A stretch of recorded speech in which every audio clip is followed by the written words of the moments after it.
Begitu dia mengatakan ini, sudut mulut kaisar bergerak sedikit. Bahkan jika dia adalah kaisar surga, dia tidak bisa menahan tekanan di bawah tatapan Huasu saat ini. Memang perkataan Hua Jingnan yang terlalu tajam. Dia adalah murid dari nenek moyang hitam, dan tuannya telah membantai keturunan naga sejati yang tak terhitung jumlahnya.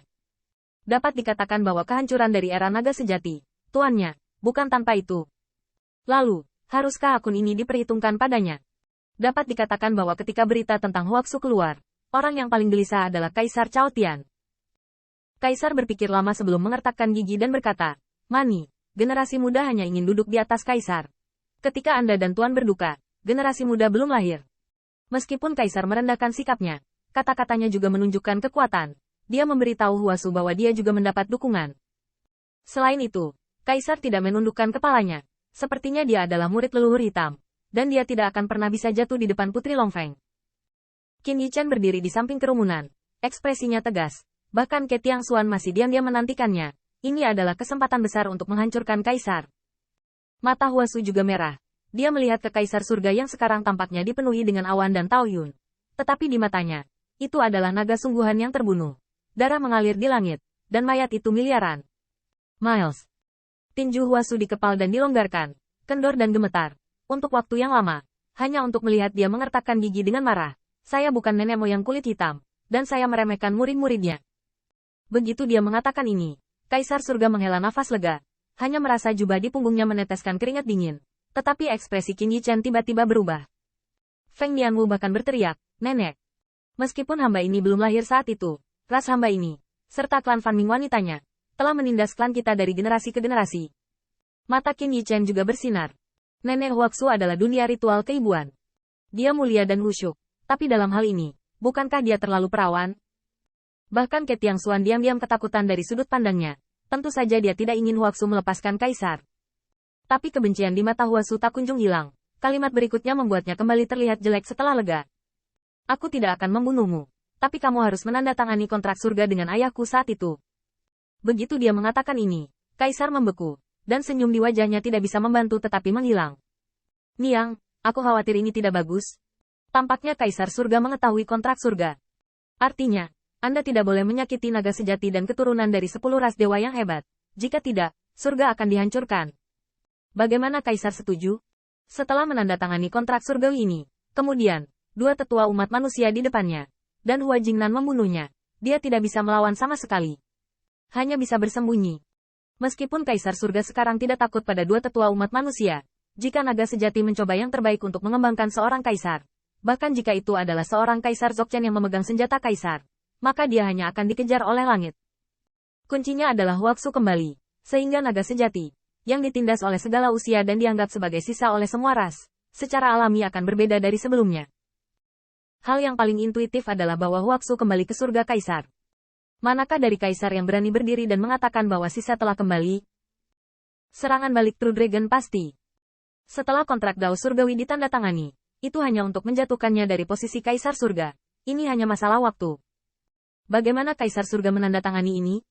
Mengenai kontrak Dao hari itu, Kaisar Surga bahkan lebih pahit dengan kebencian. Qin Yichen semua menyesali mengapa itu bukan kontrak chaos. Tetapi untuk Kaisar Surga, mengapa hanya mereka tidak bisa menyakiti naga asli, tetapi tidak membatasi naga asli untuk menyakiti mereka?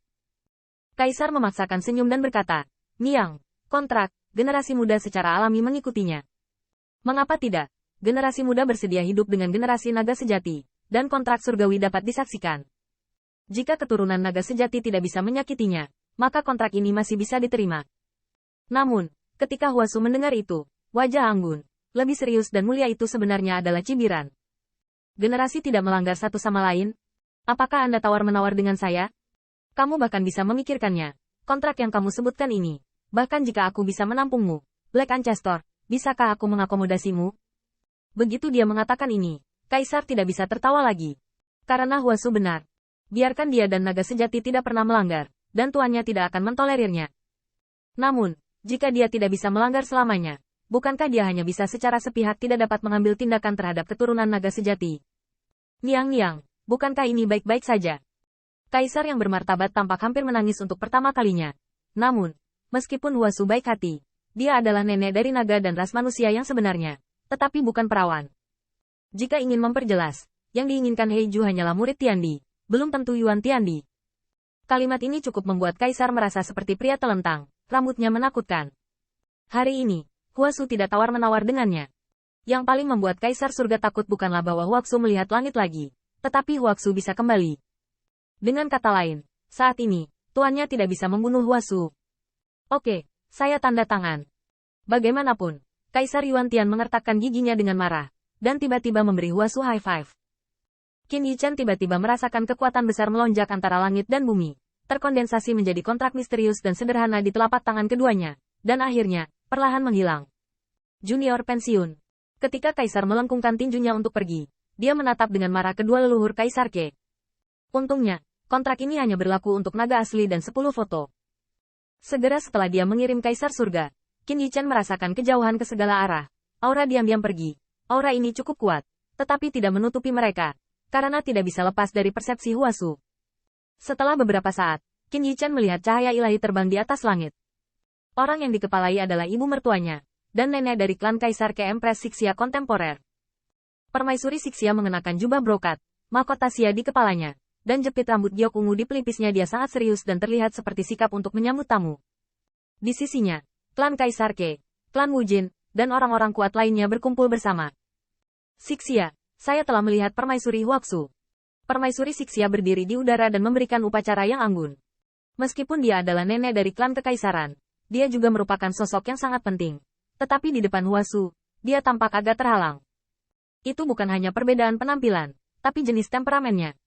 Empress Sixia hanyalah simpanan dari klan Kaisar Ke. Tapi Huaxu, yaitu nenek dari klan Huaxu, klan Fuxi, klan Leize, dan klan manusia selama ratusan juta tahun. Tanda seru. Maafkan dosa Niang Niang. Yu Tianzeng susah untuk keluar dari retret. Saudaraku penjaga Wen Tiangwan, susah untuk datang menyambut Niang Niang. Tidak masalah. Permaisuri Sixia melambaikan tangannya dengan lemah, mengangguk sedikit untuk memberi isyarat kepada semua orang. Aku melihat langit lagi di istana ini. Klanku sedang menunggu istana untuk memimpin situasi secara keseluruhan. Jadi aku tidak akan menjadi tamu klan Ling. Di tahun-tahun ini, berkat perawatan klan Ling, karena klan Ling dan klan manusia bersekutu oleh darah, mereka juga sekutu istana ini. Anda dapat yakin,